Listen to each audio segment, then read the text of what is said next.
This is Tony Mitchell coming to you live from the Homewood Y, podcast number 7. I'm excited about this podcast because I get to talk about one of my favorite subjects, parenting, the championship mindset parenting piece.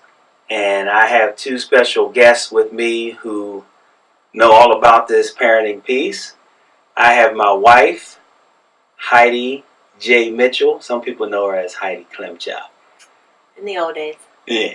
And my son, my 14-year-old son, my youngest son, who just had his 14th birthday, Isaiah Mitchell. What's good, everybody? So I'm excited to have these folks here with me because we're just going to talk to you about some of the things that we do and have been doing in our household for a long time.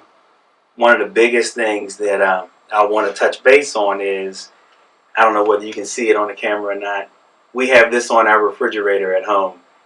And it basically says, kicking and screaming on the way to greatness. Anybody who has children, young children at home, you understand that they're going to fight you. Mm-hmm. They're going to rebel because I believe that it is in their nature to be rebels without a clue. And they kick and scream on the way to being great. If you're parenting the right way and you're focused on championship mindset, then your child is definitely on the way to greatness. Mm-hmm. One of the first things that we want to talk about and cover is the buy-in. Both parents have to be bought in to championship mindset, in the process of championship mindset. We're going to keep it real. It's not the easiest thing. It is not the easiest thing. It took me quite a while to buy in. Even back to the time when, almost 15 years ago, when I was carrying Isaiah and we began talking as a couple about how we were going to raise him and some of the different expectations that we were going to have. And I have to be honest when I say that it was not easy. Tony had a different mindset of how to raise children than what I was used to. I'm a teacher. I teach kindergarten. I come from a big family. I'm the youngest of 8. Lots and lots of nieces and nephews. Isaiah is the youngest of the nieces and nephews. Our oldest is Laura, and she's 32, and Isaiah's 14. So there's a lot in between. Really good kids, really good examples for Isaiah and for everyone. However, it was just different.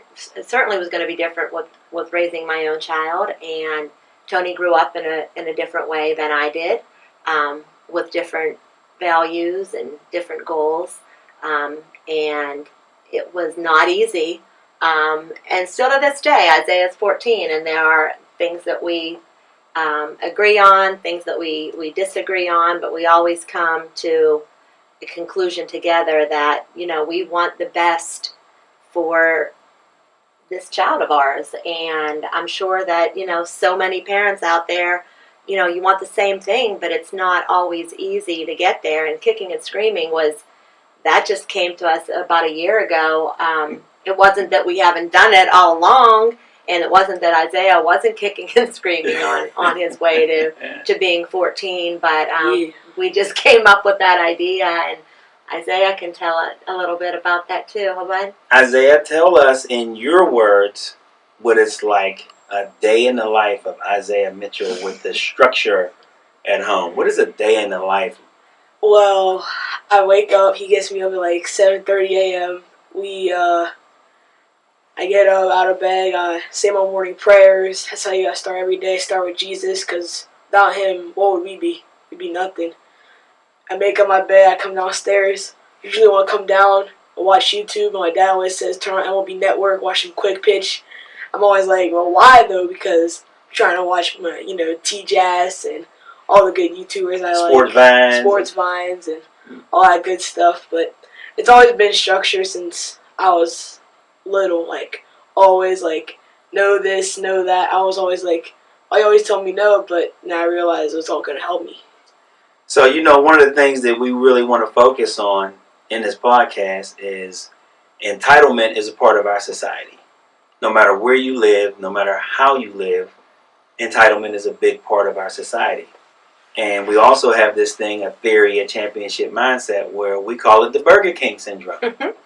Everybody suffers from the Burger King syndrome. And all that means is we got to have it our way. Just like the Burger King commercial says, we got to have it our way. Parents, your children are no different than our son. He wants to have it his way. Exactly. It's the Burger King syndrome.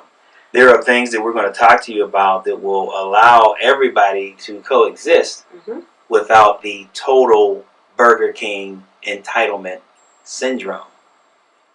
One of the things that we talked about as adults, my wife and myself, before Isaiah was born, the values, the things that are important. Education is important. Sports, very, very important in developing character. Making a commitment to be a spiritual family, meaning that you make that commitment to go to church. You make that commitment to have a belief in a higher power. And I think that that's where it all starts. Faith is the bedrock of championship mindset. Faith allows you to believe in somebody even when you're not making good choices. They're going to guide you if you have faith. Right. Isaiah mentioned starting each day with prayer. All three of us, we start each day with prayer. And end each day with prayer And as well. end each day Lots with prayer. of prayer in between to get us through our day. I mean, we're always asking for help and guidance. That's such an important part of our family. You know, from the time Isaiah was small, you know, we valued, you know, we tell him all the time, you have to have core Christian values just to be able to make good choices. It is not an easy world right now. And, you know, we want him to be able to spread his wings someday and be able to do things without us always being there to intervene for him. So Core Christian values have been stressed very much in our house. I've heard that phrase millions and millions of times. Isaiah goes to a private school. Isaiah, we chose to send him to a private school. We live in Penn Hills, and we felt real comfortable with him being in a small environment, 11, 14 kids in the class. We felt like he would optimize his learning experience being in a small classroom. So Isaiah's never been in public school, and it's turned out great for us. And I teach. I'm a kindergarten teacher. This will be my 23rd year of teaching, and you know, because of that, I always tell parents in my school that you know, parenting has taught me to be a much better teacher, just like teaching has taught me to be a better parent. It's a two-way street. Isaiah has always known that education is quintessential for anything that he's going to do. He has dreams and aspirations of possibly doing different things in sports and you know, playing in the big league someday. That's his dream, and we will support his dream as long as he continues on with all the things that he needs to do with his value system and his educational prowess. My parents always say, especially my dad, he always says, I have to be strong academically, athletically, socially, and spiritually. Not in that order, but all four of them are very important. They are. You got to maintain balance, and I know this is the hardest time for parents to raise children because of all the environmental issues that are going on. You don't have any control over what happens to your child once they leave your house in the morning. There are so many things, so many factors that come into play. And what we hope to be able to do is to give you some things that will help you minimize those factors. You know, nothing's foolproof, and we want to tell you we're keeping it real. There are struggles in every home because kids are rebels. And, you know, we got a thing what we call Isaiah, and most kids are rebels without a clue. I've heard that many, many times. They don't know that they're blowing up their own ship, but they just do things that will allow outside interference in. We do everything in championship mindset in segments. We want to conclude this first segment with that thought, and we're going to come back in 1 minute.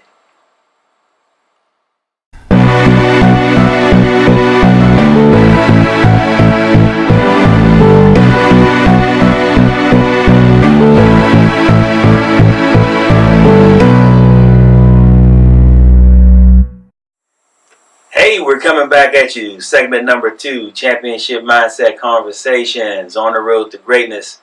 This is our parenting piece. We call it Kicking and Screaming on the Way to Greatness.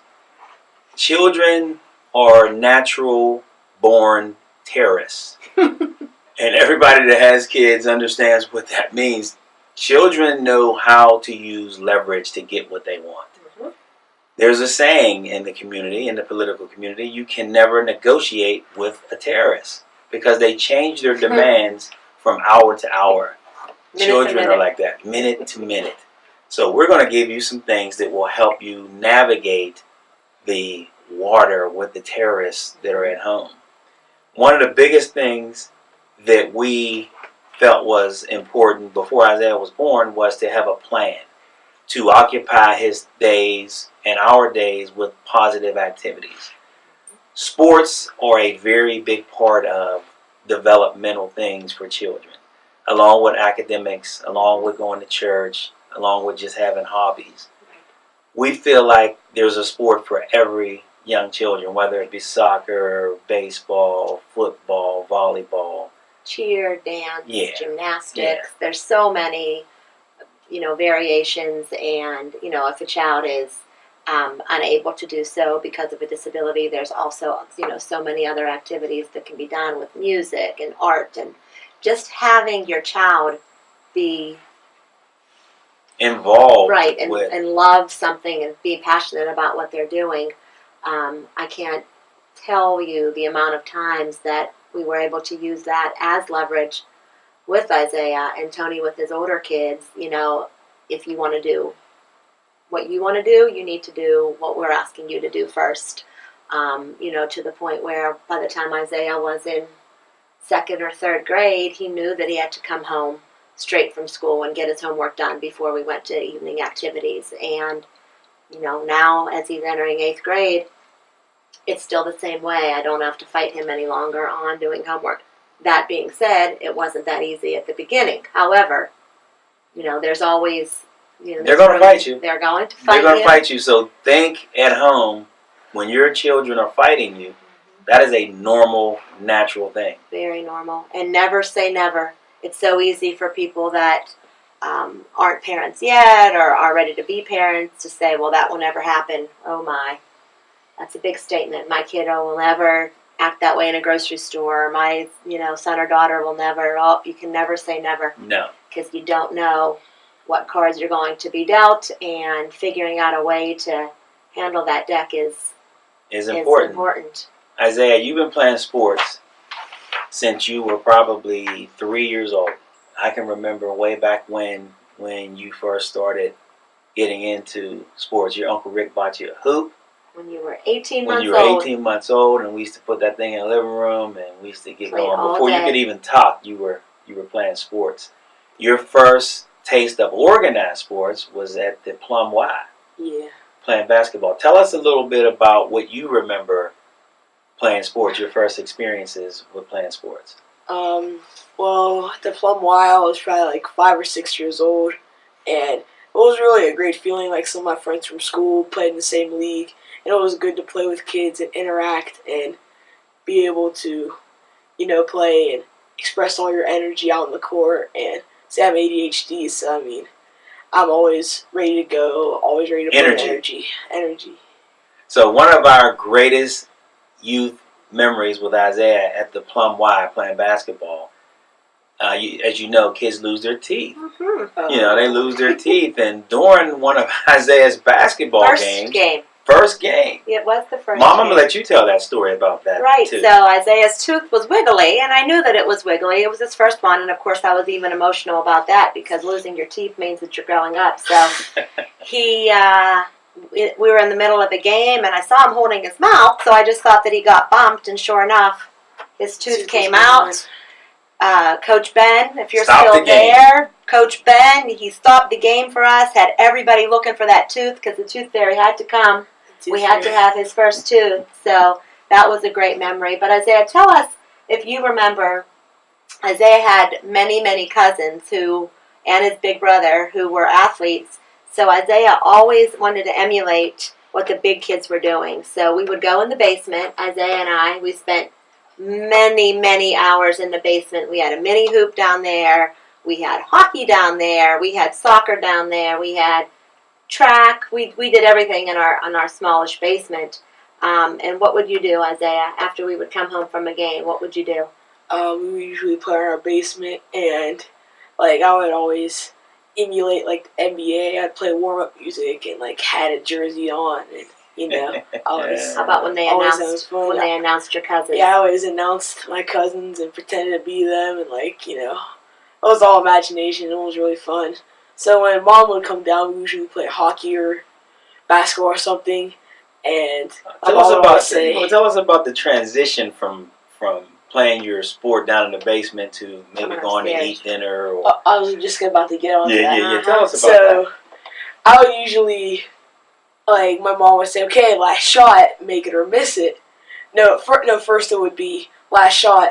That would always miss on purpose. And then it would finally get to the point where you did that yesterday. Yeah. You wanted me to play with you yesterday. We were playing a game of horse, and you were missing on purpose so that we didn't have to go in the house. Exactly. So it doesn't change so much from 2 to 14, does it? Yeah, I was. Transition is always something that's tough for kids. Mm-hmm. Because you're breaking an activity that they really like, Mm-hmm. and you're doing something that they don't like. We call it preferred and non-preferred. And Isaiah, as he stated, has been diagnosed with ADHD, and that's a whole nother topic of discussion that we would love to talk about, because there have been a lot of ups and many downs. But we always say that we have tried for these last 14 years to give Isaiah tools in his toolbox to be able to deal with the issues that he's had. He's a really good student, but it hasn't always been easy for him because he has to work really hard to maintain his attention throughout the day, which is also why he needs a lot of sleep. He's a good sleeper because his brain has to work extra hard to stay focused. But he's done an amazing job, and we couldn't be more proud of so many of the things he's overcome to get to where he is now. But it starts with both parents being on board with the championship mindset model. Acceptance, courage, and wisdom. Sure. Passion, purpose, and pride. No fear, no excuses. Just embrace the process. And that's what we've done in our house. And we encourage everybody else to do the same thing, because it's a journey. Mm-hmm. And there are things that are good and there are things that are not so good. But what we know now, is if you never let go of the rope, then you have a chance to be great. And we're seeing some things in Isaiah as a 14-year-old that's unbelievable things. Mm-hmm. And we're extremely proud of the young man that he's becoming, but you're never done. The expectations, you're just never done. One of the things we want to touch on quickly is balance in a teenager's life.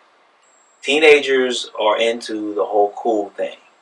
And if you allow them to make executive decisions, it's not really going to turn out well. No. There's a reason why teenagers can't vote until they're 18, 19 and drive years till old. They're 16, which, in my opinion, needs to be raised. Yeah, there's a reason why. I see parents letting children make executive decisions at age 6, and it never ends good. You have to be able to say to your children no repeatedly throughout the course of a day, a week, a month, because they naturally will gravitate towards things that are not positive things. Yeah. And what we know about championship mindset is your mindset is powerful. It changes everything. Isaiah, tell the people in your own words what we always tell you about your mindset and how important it is.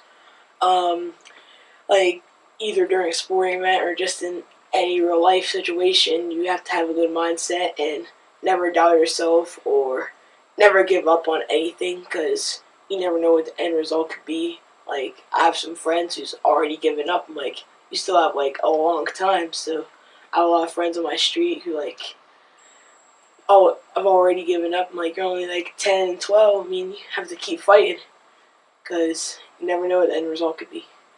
Championship mindset is all about the journey. We say that all the time. And this piece is really going to give you some insight to struggles we have in our home, because everybody has the same struggles. We're done with our second segment. Time flies when you're having fun. My wife and son were nervous to get on this podcast, but they're doing a great job. We talk all the time at home, and it's just really a blast having them. We're going to conclude. What? Go ahead. Go ahead. I said before we came out here that it was just going to be a conversation just on camera. That's Yes. right. A little conversation. It is. So we're going to conclude our second segment with that thought. Championship Mindset Conversations on the road to greatness.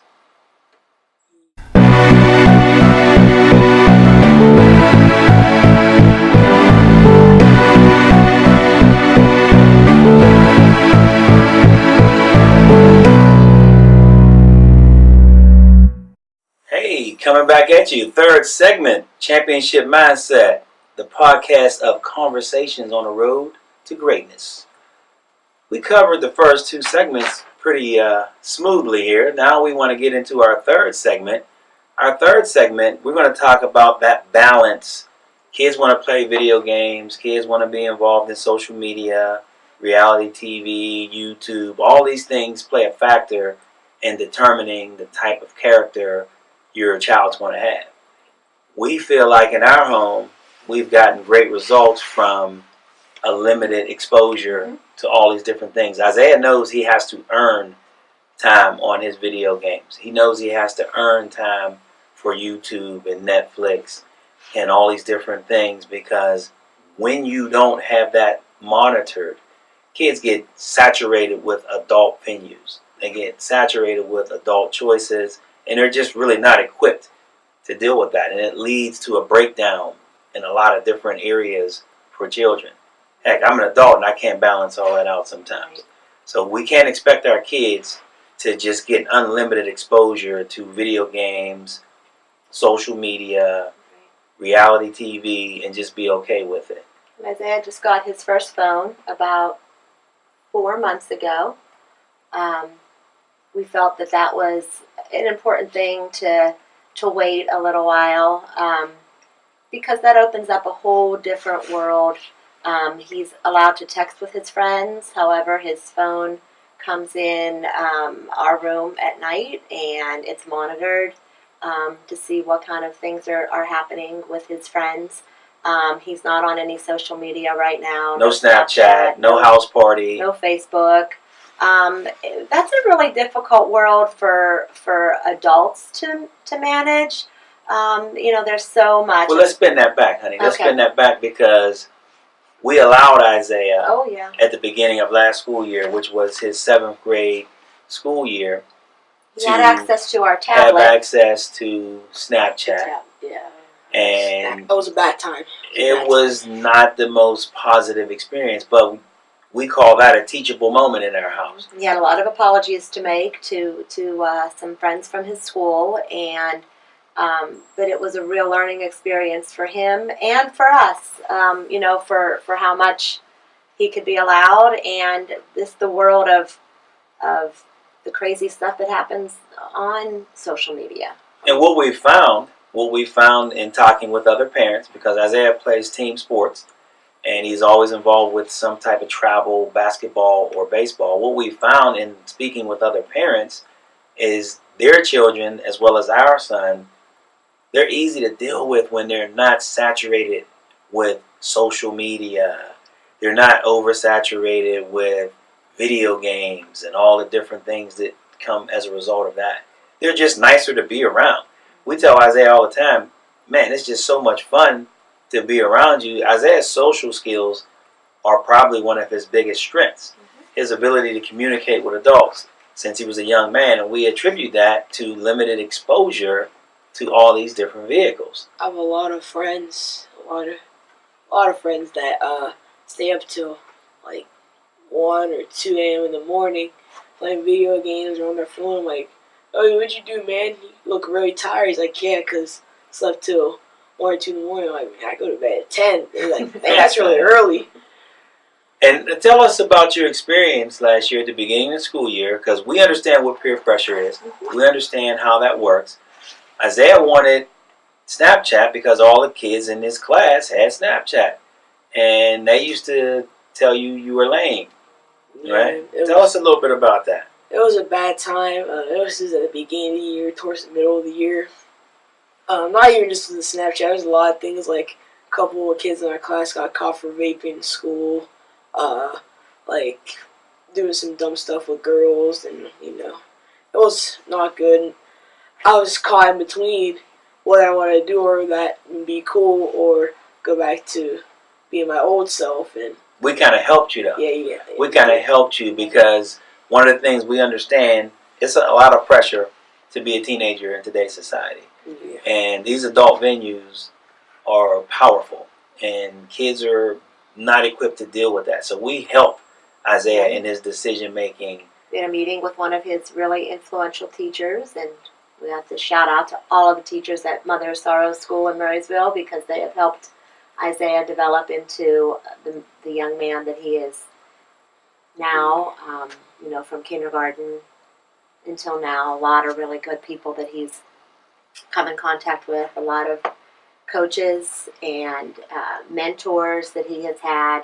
But there was a saying from a long time ago, if you have to look further than your kitchen table to find role models and heroes, you're not doing something right. So, we really take that to heart and, certainly want to do things that Isaiah can look up to. And well, it doesn't work anymore when you say do as I say and not as I do, because kids are really in tune to watching what you do. Really smart. And they're sponges, and they're going to soak up what's ever in that home.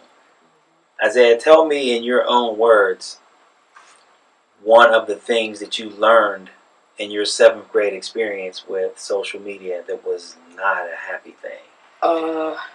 I did a lot of dumb things on social media and Snapchat. I was infatuated with trying to get girls and all that good stuff. Trying to get a girlfriend. Trying to get a girlfriend. But tell us how you felt once things got out of control and how it made you feel when things got out of control and you made a couple bad choices. Every night I would go to bed with my stomach feeling like bad. I would feel like I did something really wrong, and I would feel like I just got punched in the gut a million times. It was a really bad feeling. Was it worth it? No, definitely not. And the thing that we want all the parents to know is, we've made mistakes. We're never going to sit in front of anybody and say, man, we're perfect. We do these things to the letter. But when we make mistakes, from those mistakes, we adjust and we stay with our template. Our template is championship mindset. Simple. It's really simple. It's living life on life's terms, not trying to create your own terms for life. And trying to help Isaiah to see that the mistakes that I made or that Tony made, although our mistakes were really different with experience that we had, just to help him to see that they were some of the dumbest things that I did, different things that I did, to try to help him not to have to go through those same things. And it was a different world. Without social media, it was very, very different. So we know that kids are going through a really hard time right now, and so many other things in the vaping world and prescription and addictive drugs, and so many of the things that we would, we can come back and talk about at another time. But finding positive outlets, that is the most important thing. And good two-way communication. Absolutely. Talk to your kids every what day do we tell you all about the time what's about going talking on, to us, Isaiah? and allow them to know they have a platform to talk to you. I always say, tell them anything. It doesn't matter, because one way or another, they're going to help me. Absolutely. That's right. Hey, it's been a blast. Yes, it has. It's been a blast. I want to thank my wife, Heidi J. Mitchell, and my son, Isaiah Anthony Mitchell. What is your nickname? What do I call you? Call me the question. You are the question. Allen Iverson was the Answer. You are the question. Because no one knows what I'm going to do. Thank you guys for joining me on this podcast. Pleasure. It's been a total blast, and we will have follow-up podcasts on our model, our parenting model. Yeah, I want to be on this again because this was funny. Championship mindset. On the road to greatness. On the road to greatness. We out. You got my back.